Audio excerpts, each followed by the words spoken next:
morning or good afternoon, depending on where you're joining us from. I'm in Vancouver. The sun is barely getting through the clouds, but we'll take it. It's not raining or snowing. Or people in Calgary, my clients, ouch. Before we get started, have you ever signed up for a podcast or webinar and been really excited ahead of time because the content promised and the speakers accreditation, you're really looking forward to learning something and you're taking time out of your busy schedule to go on the podcast.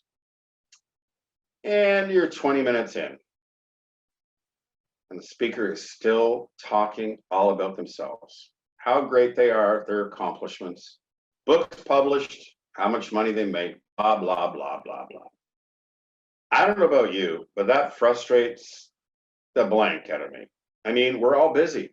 And especially when you're looking forward to a professional development moment, you're going to be learning something, growing in your career, and then it all turns out to be a sales pitch. It's very frustrating. And I find it 95% of the time that podcasts or webinars are all of that. It's a sales pitch.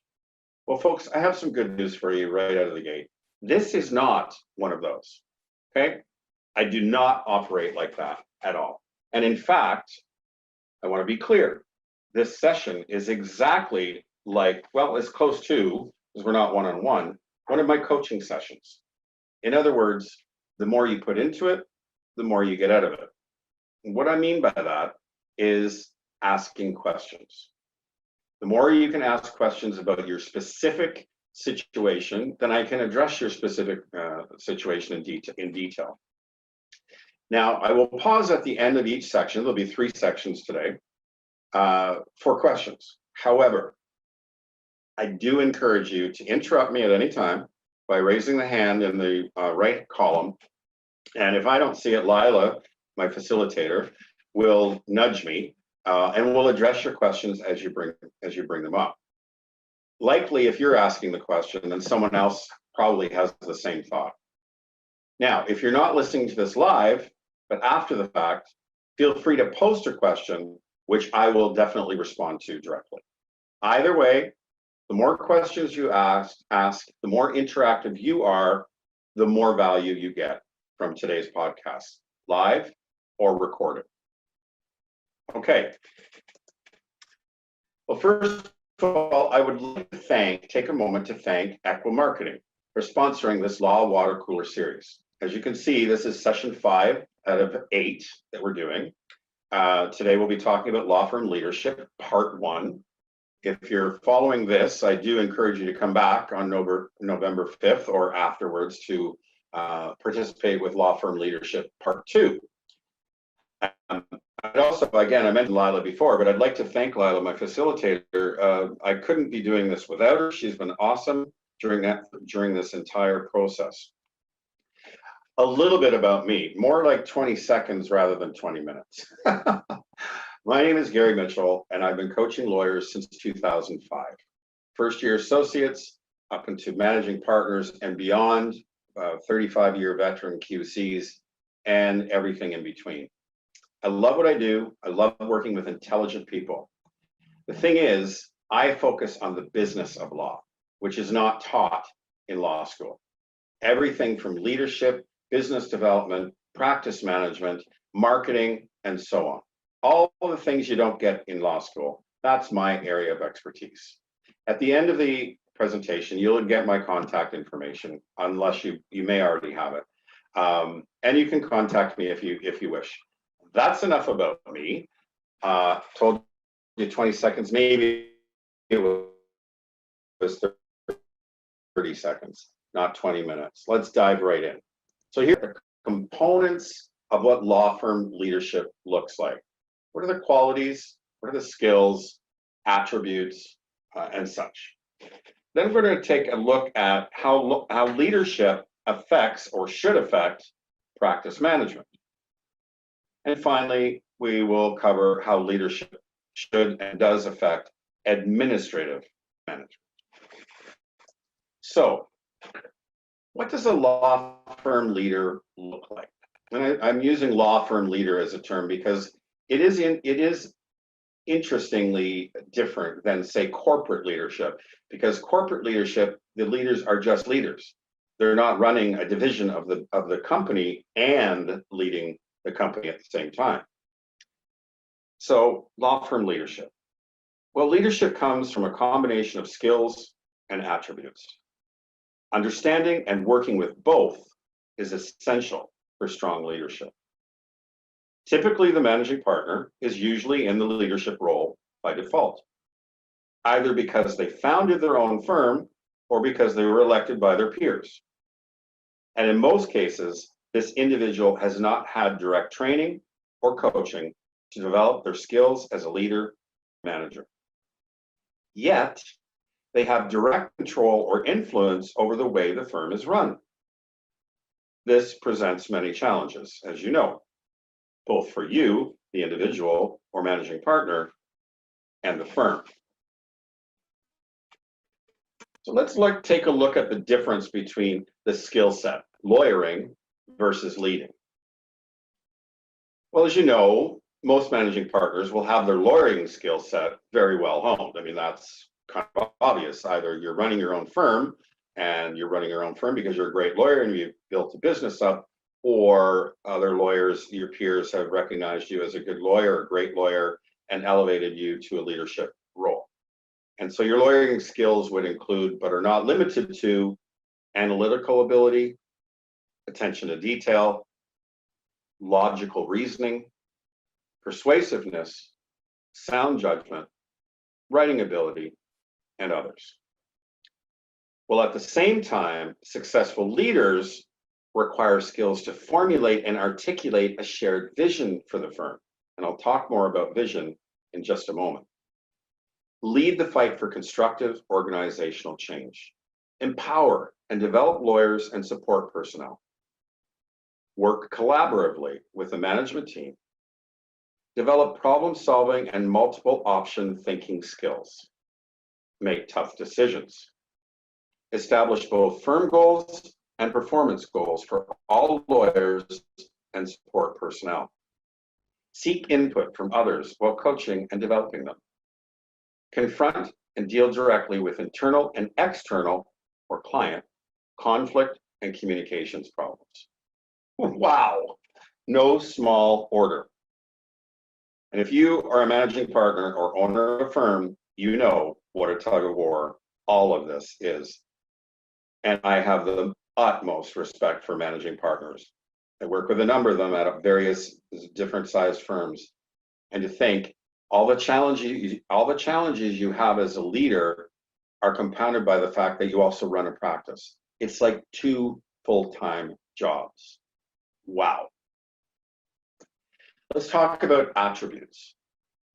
These are a little bit more innate, soft skill qualities that reinforce what you say and support your desired actions. Basically, and again, soft skills are sometimes referred to as EQ or emotional intelligence. And basically what that means, without all the fluff, it comes down to your ability to connect. Now think about a politician you admire. If you're joining us in the United States, you've got your own thing going on, but in Canada, we're smack dab in the middle of a federal election. So I love to use this analogy. So think of a politician you admire, if you admire one. And aside from their policies, what draws them to you? It's because of their ability to connect with you and other members of the audience. This ability to connect can lead to their superiority to influence you and others. Great leaders have the ability to influence others, but don't fret. If this doesn't come naturally to you, it is my experience that it can be learned. It can be learned. Vision. Well, there is no leadership without vision, quite frankly. Lawyers in leadership positions who have the vision are able to build consensus, strengthen their teams, and lead change and action. That doesn't mean they or you have all the answers. No one has all the answers. but they have developed excellent relationship building skills they use internally, just as they do with their clients. Because of this, they can inspire confidence in others. It stems from their inclination and ability to listen to their lawyers and support personnel. Again, just as they do with their clients. Then they are able to foster a sustainable relationship with their team. Unfortunately, many firms do not encourage or insist upon their lawyers or their leaders to develop the skills and abilities necessarily to more effectively lead change or action in the firm. Although many firms are adopting competency-based associate development approaches, there's a lack of the same consideration for those at the top. Bit of a dichotomy. So let's look at some of the leadership component summary, and it's no mistake or accident that I chose a visual in the form of a puzzle. You can see how all these parts come together to form great leadership. We've discussed some main components of those qualities of law firm leadership. If this seems daunting or overwhelming to you, especially if you are new in your leadership role, the good news, everything you need to know in order to become an excellent leader can be learned. I'm going to repeat that. Everything you need to know in order to become an excellent leader can be learned. Ongoing leadership training and coaching will help you get there. As I mentioned before, this stuff is not taught at law school, but it certainly determines the degree of a law firm's success. Now, on the topic of success, it can be defined any way you want it to be. That's up to you and your firm. It could be achieving a high degree of profitability, attaining a reputation as the best in practice in your city, province, even the country, fostering highly leveraged teams, enjoying a lean process workflow, and/or experiencing low turnover and a highly productive and collegiate team. Does your firm meet or exceed the definition of your success? And now I'll take questions on the first part, the first section, which are components of law firm leadership. Any questions out there? None from me. No? Okay. The effective and efficient delivery of legal services. From my experience, effective delivery of legal services is all about the quality or results of services provided to the client as defined by the client's successful outcome. Efficient delivery of legal services targets cost effectiveness. With billable time defining cost in most firms, essentially anything that saves time is cost effective. Alternatively, in the absence of any practice management, there are huge amounts of time given over to information entry and searching as individuals look for information. Paper files, lawyer calendars, email inbox, online research, electronic documents, the right precedent, etc. Delays erode value to the client. It reduces time for business-related activities, results in frustration, and strained productivity among lawyers and support staff. That costs the firm and your clients money. And folks, I'll tell you, I work with a number of lawyers at various stages, sometimes junior, associates, sometimes partners, on their own individual practice management. And there's a lot of money being left on the table as far as organization, communication, workflow. I'm going to go into it a little bit more in a minute, but the communication internally amongst the team members, as well as the communication with the clients. There's so much money being left on the table. The more lean and mean you can get your practice management on a firm-wide basis and an individual lawyer and support staff basis, I'm telling you, you set yourself apart from the competition by that being lean and mean, highly competitive, and more attractive to your clients. Cannot stress it enough. This is a huge area for opportunity and growth and higher profitability. So, what are the major elements of practice? Identifying the major elements of a practice, discover the following roadblocks to delivering effective and efficient legal services. These 9 areas result in time delays, either requiring individuals to complete processes manually or in delays related to information retrieval or access. So what are the roadblocks?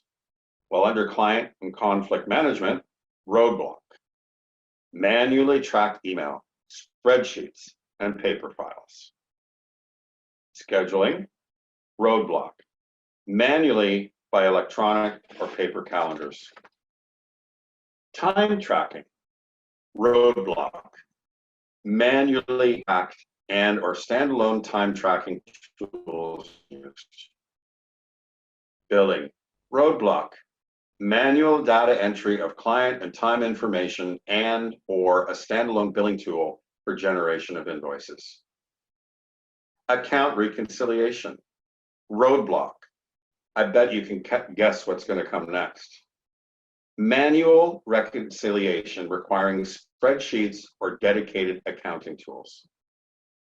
Matter management, roadblock: paper files maintained on-site or stored by a physical storage provider, documents stored on lawyer desktops or in a shared folder. Collaboration, roadblock: email or paper documents, in-person meetings, teaming. Remote access, roadblock: remote desktop or remote email client cloud file share. So you can see there's a commonality here of a lot of manual slowing things down. There's no excuse for it, really. There's so many, and I'll talk about it a little bit in a couple moments more, but there's so many IT solutions and technology solutions, software solutions that remove these roadblocks. So what should your focus be? Well, generally speaking, your focus should be on improved file organization. Create standards for both paper and computer files from client intake to closed file and beyond. Assist your professionals to better manage their time. Collaborate more efficiently with others, internally and with clients. Leverage the available wide range of IT solutions and new technologies. Create improved integration of business needs, workflow of process automation, document assembly, and data analytics. Remember, I mentioned just a couple minutes ago, I've seen it firsthand. There's so much room for improvement here under these categories of practice management. There's money being left on the table, which can translate to higher firm profits and savings going to your clients, making you more competitive. And identifying issues and providing solutions is easy in the absence of a firm's internal challenges. I know and recognize from experience the kinds of challenges law firms of all sizes experience. Do budgetary constraints and buy-in for initiatives ring a bell? Quite common. Even if your firm is not facing upheaval caused by lawyer departures or declining client relationships, you will encounter other transitional events. And folks, you are not alone. So, some of the areas to measure: evaluating the impact of practice management. Listen, I know your bottom line counts. You got to track your costs of practice management. And you can build a case using these 5 main areas. Lawyer time. Potential billable time lost to administrative activities and information retrieval. Here's an area I've seen like amazing waste. One of the first things I will do, and it depends on various different coaching programs, but I do this with almost every single client, is I do a time audit with the lawyer and I look at what's on their plate. What can be delegated off their plate so that there's less administration and more billable time, right? There are other people in the office that probably can do the administrative work even better, not to mention at a fraction of the cost. Again, I've said it before, I'll say it again, money left on the table. Another area to consider and measure is support time and the capacity to complete projects. Direct costs of physical file storage. So these would include printing requirements, office space required for files, and the need for third-party storage, real estate costs, and fees charged by third-party providers. Direct cost investment of services, fixed storage limitations, maintenance, and repair. Risk, scheduling errors, loss of misplaced files and documents, mistakes in conflict checks and law society compliance, errors in account management. Those are the 5 key areas I would consider. So what should your focus be? Your focus should be on improved file organization. Create standards for both paper and computer files from client intake to closed file and beyond. Assist your professionals to better manage their time, collaborate more effectively and efficiently with others internally and with clients. Leverage the available wide range of IT solutions and new technologies. Create improved integration of business needs, workflow of process automation, document assembly, and data analytics. Identifying issues and providing solutions is easy in the absence of a firm's internal challenges. We know and recognize from experience the kinds of challenges law firms of all sizes experience. Do budgetary constraints and buy-in for initiatives ring a bell? Even if your firm is not facing upheaval caused by lawyer departures or declining client relationships, you will encounter other transitional events, and you are not alone. So let's talk about evaluating the impact of practice management. I know your bottom line counts. You've got to track your costs of practice management. Build a business case using these 5 main areas. Lawyer time, the potential billable time lost to administrative activities and information retrieval. Support time, the capacity to complete projects. Direct costs of physical file storage, printing requirements, office space required for files, and the need for third-party storage, real estate costs, and fees charged by third-party providers. Direct costs of on-premises IT. This would mean the investment of servers, fixed storage limitations, and maintenance and repair. And finally, risk. Scheduling errors, loss of misplaced files or documents, mistakes in conflict checks and law society compliance, or errors in account management. So where do you start to improve practice management? You start by answering the following questions. Which processes contribute to the firm's largest pain points? Do these pain points weigh more heavily on lawyers or support staff time? To what extent does the firm suffer sunk costs or sacrifice revenue opportunities resulting from current processes? What additional costs and limitations are imposed by the firm's current IT infrastructure or remote access capabilities? What professional responsibility and data security risks do the firm's current and proposed solutions impose? And finally, what are the expected costs imposed by the solution considered? Answering these questions frankly will give you a very clear roadmap of where to start. It might seem like everything is a top priority. This is where you need to include your management team and other partners in the priority setting stage. So to summarize the practice management segment of today's webinar, success involves implementing new approaches and strategies. And to do that, it starts and act from the top. It is a law firm leadership that makes the difference and can set apart a firm apart from its competition. If you can't answer the questions above on your own, fair, build a team of other professionals around you that can and will answer them. Questions on practice management. and leadership. No questions on this segment. And we will move on to leadership and administrative management.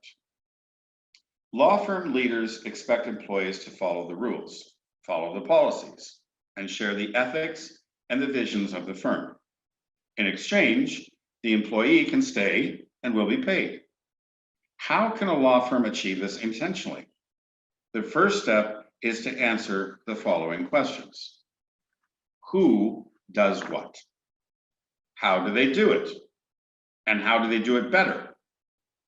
What sets and guides desired behaviors and performance? Where do third parties fit into your operations network? When does leadership really count? By taking your answers to these 5 questions and aligning them with your strategically designed goals, you can ensure a sustainable organizational structure. So, who does what and how do they do it better? Many small firms of 30 or fewer employees will talk about how their organization is like a family, looking out for one another. In any organization, individuals are drawn to groups. Groups become working groups. Working groups become advanced working groups. And advanced working groups become an evolved team. How do they do it and do it better? The evolution of an organization is designed to build skills and be productive. As an organization evolves, it becomes more selective and exclusive as the group knows what works and who fits. Sure, members of the firm leave and new ones join, but the key is to have the right people doing the right kinds of work in the right way to be successful. Paraphrasing Jim Collins from his book, Good to Great, get the right people on the bus and get them in the right seats. In other words, get the right people on your team and get them in the right roles. Some considerations. What sets and guides desired behaviors and performance? Once the right people are doing the right work, don't lose sight of creating a culture of learning for ongoing improvement. Ensure the organization has thoughtful policies beyond those legislated and procedures for fair application and constant review. Where do third parties fit in your operations network? As a firm leader, ask yourself, how are our relationships with third parties? Accountant, law society, bank, IT guys, landlord, etc. All support the administrative and operations of the firm. A strong relationship with each of your third parties will result in attention to issues, whereas a poor relationship will cause frustration. When does leadership really count? Most importantly, it is leadership which really counts towards success in the organizational structure. It is the glue that cements all the elements of human interaction together. In startups and when firms merge, strong leadership is required to bring people together. Actively listening, ditching silos, and fostering a team approach are the preferred leadership skills. In a growing firm, a leader's skills to recruit, hire, onboard, evaluate, and provide ongoing feedback are key to retaining and influencing valued employees and growing teams. It is often said that managers are people who do things right, while leaders are people who do the right thing. What then are some characteristics of a successful leadership style? Leaders choose to lead. They are the person others choose to follow. To follow, people must feel confidence in the direction in which the leader is headed. Successful leaders provide vision for the future.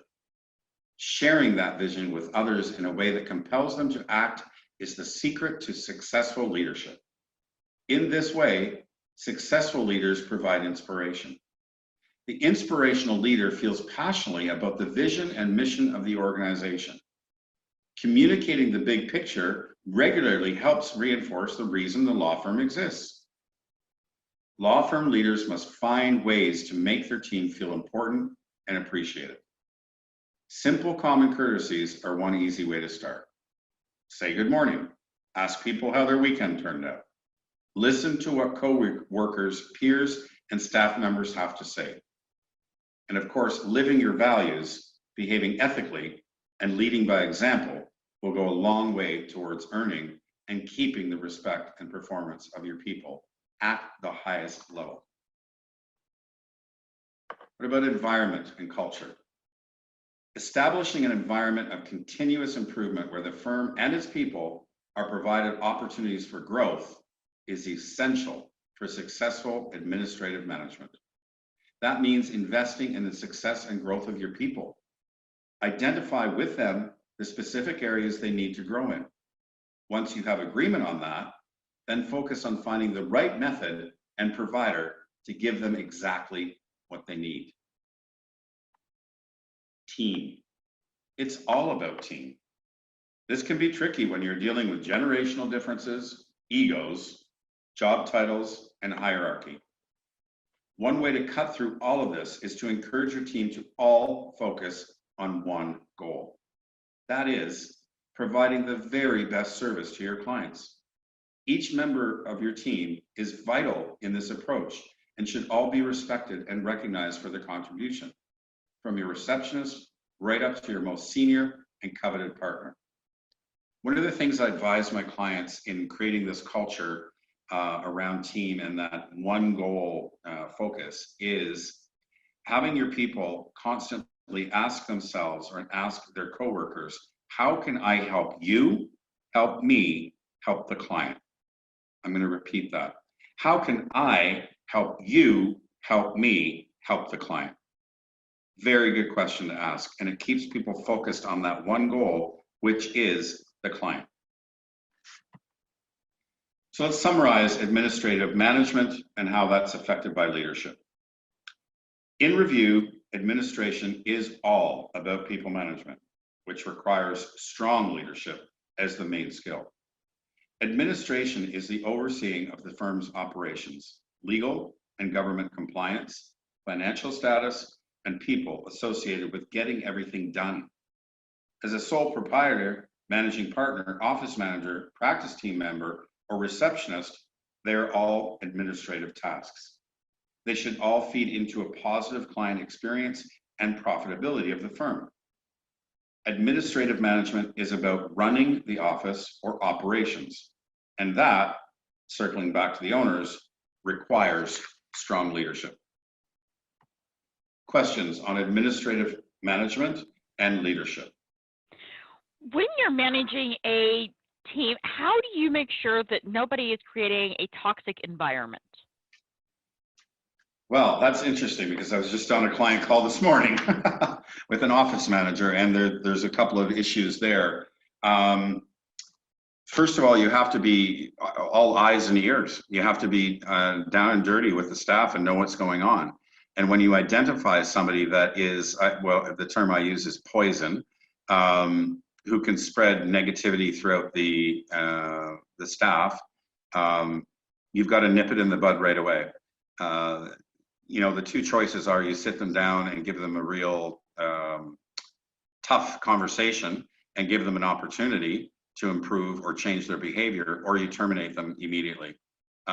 Depending on the situation, you know, I mean, I always give advice. I never tell my clients what they should do. That's up to them. That's it's their business.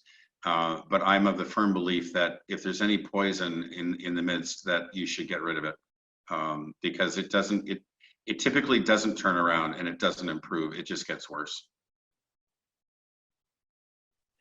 Are there policies that you recommend putting in place, such as a no gossip policy and things like that, to try to keep the toxic environment from festering? I haven't run into actually advising policies, but you know what? It's a good idea, because the situation is exactly about that. It was two employees communicating over work email, and I've never seen anything like it. The managing partner showed me the dialogue between the two employees, and I was flabbergasted. So was the office manager. This particular situation, they've decided not to let the employees know that they are aware of those emails. They're sitting both of them down to have a tough talk. They're not terminating. That's what they've decided. But to nip it in the bud, yes, I would advise to have a policy on the no gossip. I mean, it's this potentially, in this case, I kind of tend to disagree with the client. I think they should terminate because, and I'm not going to get into details, obviously, because everything's confidential with my clients, but I've never seen anything like this. I've never seen any kind of dialogue between two employees over email, talking about other employees, talking about the firm. So if they're talking to each other, what is the likelihood they're talking to other employees? I would say the likelihood is high. And I would also say that kind of behavior and attitude is really tough to turn around. So that's a really fantastic question. Very timely, I might add, because I'm just dealing with that with a client this morning. And I just, you know, poison can spread very quickly. Positive can spread very quickly, but negative can spread even quicker. Okay, thank you. Good question. All right. Well, my experience tells me that lawyers can learn the necessary skills to effectively lead their firms. I know, I've worked with them. I've seen it. I've been a part of it. But there must be a desire and willingness to learn. If you have the will to learn, you will. It's the will and will. Again, this is part of a series. Please join us for the next one, which would be on November 5th, and that'll be Law Firm Leadership Part 2. If you didn't get a chance to listen in live and you have questions, feel free to post them to the Water Cooler site. I would like to thank Equa Marketing for sponsoring this Law Water Cooler series. Thank you, Equa. And I'd like to thank Lila, who's the facilitator of this series, for her excellent help. I wouldn't be able to do it without her. Thank you, Lila. You're very welcome. Thank you. I'd also like to thank Lisa Dawson, one of my partners at the Law Firm Leadership Alliance. Lisa is an administrative guru out of Vancouver. Law Firm Leadership Alliance was formed by three of us partners, Mayor Gadia, a CPA in Toronto, Lisa Dawson, and myself. It was formed earlier this year to assist the smaller firms who don't have full-time in-house management, to help them grow their firms and, you know, outsource some of the stuff that they don't necessarily need full-time people for, but they definitely need help. So thank you, Lisa, for your content, your support of the content for today's podcast. And folks, you know, I don't talk a lot about myself, but here's my pitch. I've been working with lawyers since 2005, all practice areas from first year right up to 30-year QCs. Different geographical locations. If you'd like to take a deeper dive and find out more about where you're at, where you want to get to, and how I might be able to help, I offer a 30-minute consultation by phone, and so reach out. Thank you for your time. I hope you got something out of today, and hopefully we'll see you next month for Leadership Part 2. Have a great day.